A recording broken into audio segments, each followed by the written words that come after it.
Hey everyone, Sharpie here. Week 1 of the LCS is now in the books, and it's time to do an updated tier list of all the players.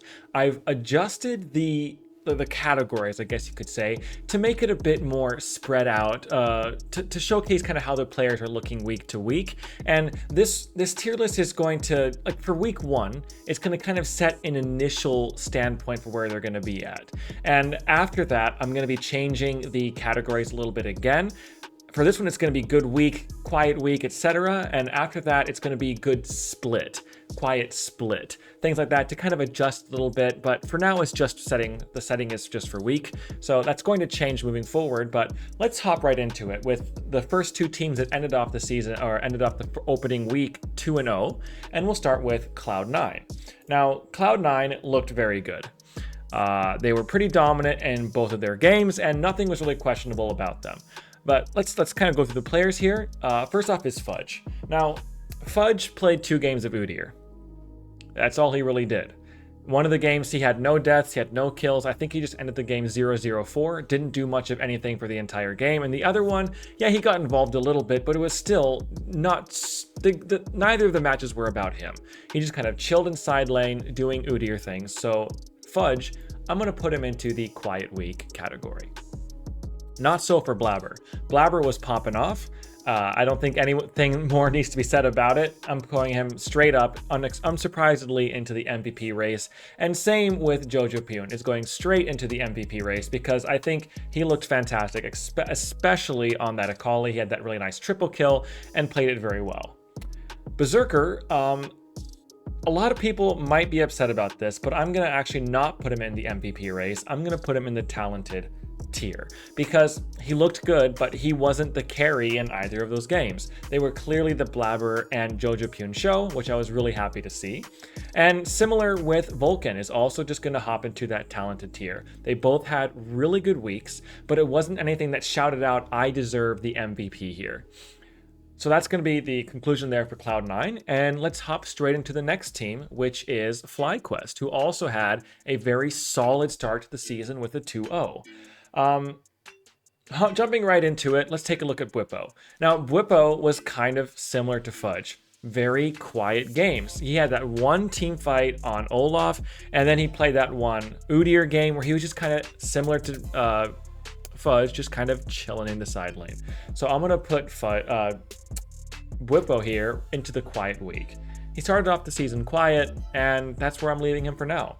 Inspired. I don't think he did enough to earn himself a spot in the MVP race because I want to keep that really tight. So I'm going to put him up into the talented tier because he showed that he's a very good jungler and he showed that he deserves this starting spot. He looked really good, but that's not so much the case for Jensen. For the opposite reason. Jensen looked fantastic. After that really odd and quiet and very questionable year he had on Dig, Jensen came out swinging, and I'm actually going to jump him up to be the 3rd player in the MVP race. He looked fantastic. I was really genuinely surprised with how good he looked, especially in comparison to last split. So I think he very much earned his spot early on in the MVP race. Up next is Massu and Busio, and I think Massu and Busio were good. I don't think they were anything like on the level of some of the other players, but they looked serviceable. They obviously are Massu obviously on his first start in the LCS, and Busio kind of with the new 80 carry. I don't think I'm going to bump them up to the talented tier just yet, but they're going to very comfortably slot into the I had a good week tier. Up next is going to be 100 Thieves. Now, I get it. Sniper, his first game, he played Riven. I was there live in the games. It was really cool to see him lock it in and just send it. That being said, in that game, they did win it. It wasn't about him at all. He kind of spent a lot of the game on a side lane, checking waves, kind of scaling up, and he had maybe 1 or 2 team fights at the end where he was involved. But similar with the other game, he just was pretty quiet. So I'm going to be dropping him in along the other 2 top laners into the quiet weak tier. Up next is River. Now, River had his first game really good, second game not so great. So he's going to go into the 50-50 tier. Quid. Quid was the carry of that first game. Quid popped off on the Yone, in my opinion. And so now the second game was a bit more questionable, but I still think it was good enough to garner him a spot rather in the good week tier. I was really pleasantly surprised with what I saw out of Quid. His second year in the LCS is looking so much better compared to his first one. Finally, we've got this bot lane of Meech and Eyla.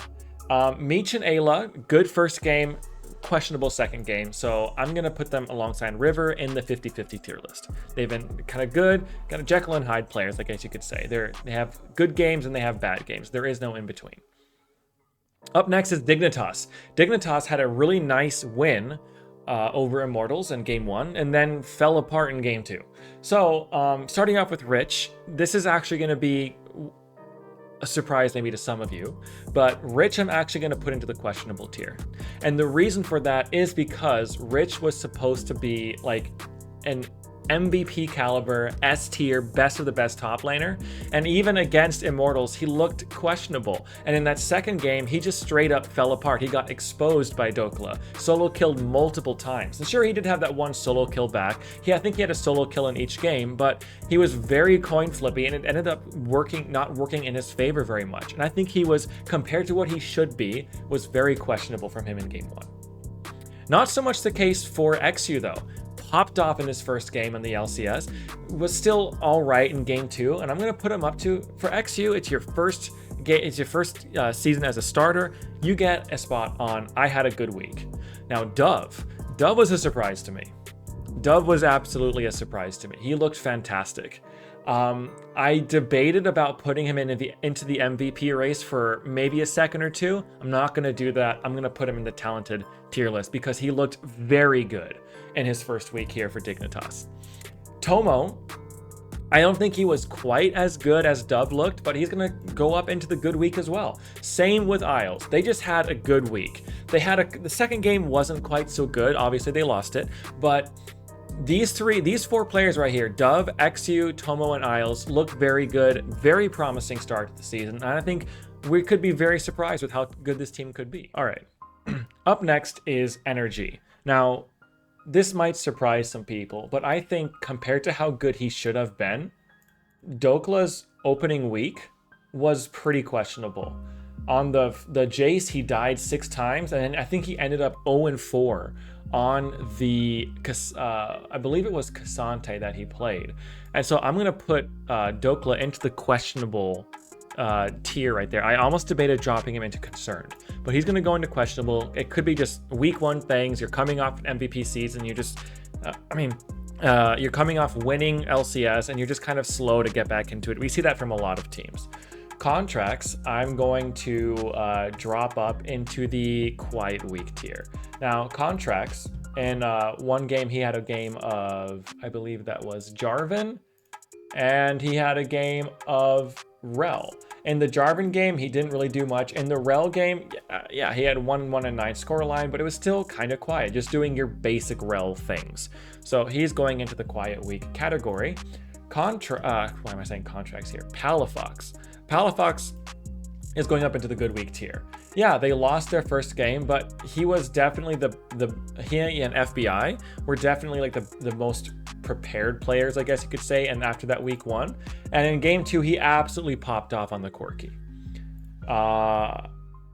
So alongside that, FBI and Huhi, I debated putting FBI up into the good week, but I ended up thinking I'm going to put them into the quiet week.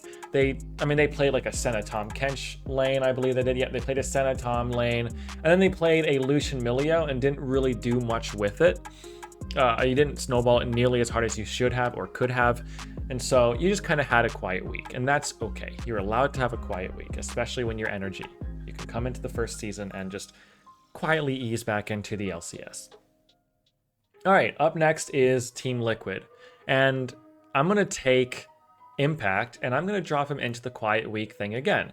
Just a lot of top laners this week really didn't do too much. They were either kind of quiet or questionable, which is kind of odd, but then again, we expected this because of how the meta has shifted to be so much more about bot and mid lane.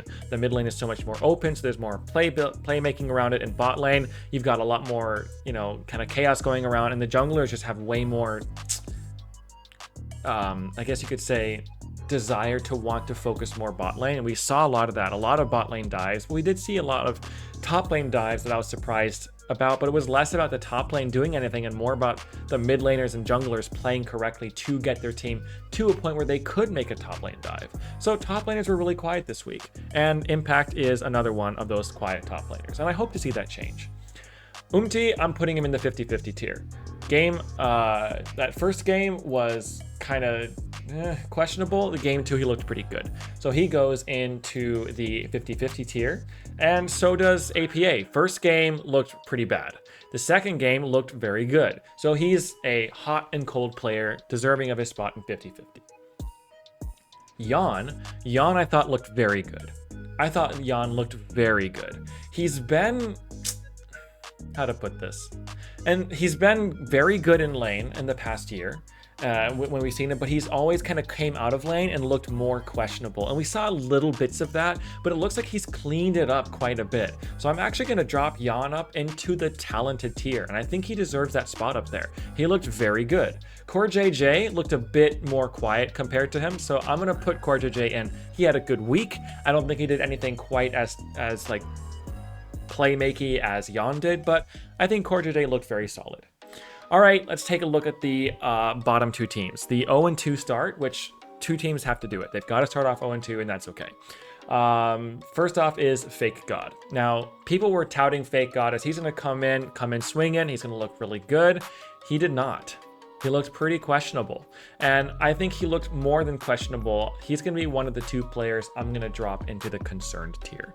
And it could be, just now with the concerned tier, because the 2 players I'm putting in there, I've got the caveat that it could just be week 1 nerfs. That could very well be the case, and if so, hopefully we see something better from them in week 2, and they come and can move themselves back up into some of these other tiers. But FakeGod for now is going to start off in the concerned tier. Bvoy, I'm going to put him into questionable. It was a questionable week. I don't think it was anything bad. I don't think he had anything good, or even wasn't even quiet. It was just questionable. Questionable. Insanity. He had the Zac mid. It was very hype. If he didn't get Flash Poppy killed there game 1, I think he would have taken over the game and won it. He looked very good on the Zac. The second game, I think he played Corky. It didn't look so great. So Insanity, you're going to drop into 50-50 for now. I think you've got a lot to offer still. Play Rek'Sai mid, please. But until then, 50-50 for you. This is Bvoy, but WildTurtle played for him instead. So I'm going to be using Bvoy's picture here to kind of represent WildTurtle. And I think WildTurtle had a good week. Nothing super stellar, but he looked good. Zeyzal goes into the quiet week tier. I don't think he did anything super stellar. I didn't expect too much out of him. I thought he would ramp up as the season goes, getting back into that comfort zone again. And especially having to be playing with WildTurtle, which is not your expected AD carry. I expected to be more quiet. They played 2 games of Lucian Nami. They picked one thing and kind of ran with it, and that's what you get, and it's okay. All right, let's move on to my team. This was tough to watch, but Immortals. First game was really rough at the beginning. They stalled out very well and clawed back to within like a 3,500 gold difference from like a 7,000 to 8,000 gold gap, which was really good to see from them. They made some good proactive plays, but ultimately they lost both games. Castle, I'm going to put him into the questionable tier. He looked decent on the Jax, but he made a lot of mistakes. And I think a lot of those mistakes, if you go back and look at them, you can attribute them to nerves. Kind of missed flash timings and stuff like that.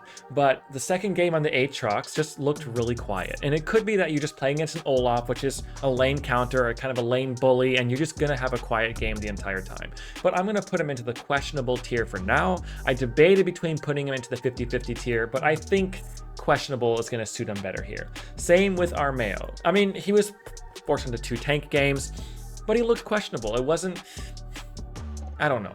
I'm going to put him in questionable.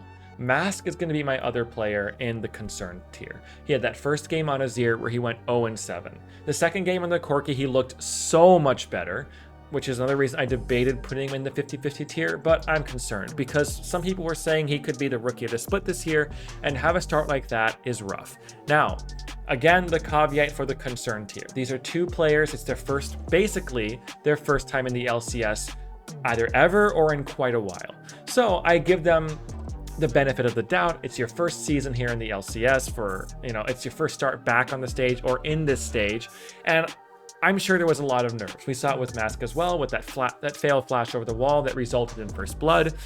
A lot of nerves at play, and there was just some whiffed things. And I think we could easily see him move back up to where having good or even the talented tier as the time goes by. But for now, I'm a little concerned, and I hope he steps it up. Tactical and Ole are going to be the final two players, and I think they actually looked pretty good. They were definitely the shining parts. Ole looked really good on the Blitzcrank, had some solid hooks. Unfortunately, towards the end, he had the couple pulls onto Bwipo's Olaf, who had pivoted his build to be more of a late game build instead of an early to mid game build. So he hadn't fallen off nearly as hard as an Olaf typically does. And that's okay. You're still kind of getting back into the swing of things. It was a close game in both of them. But they ultimately lost them both. But I think I'm going to take Tactical and Ole and say they had good weeks, because they did. They had a good set of weeks. So that's how this spread is going to look like for now. I'm going to leave it with that. MVP race, we've got Blaber, Jojo, and Jensen, with kind of the runners-up for it, I guess you could say, being Berserker, Vulcan, Inspired, Dove, and Yeon.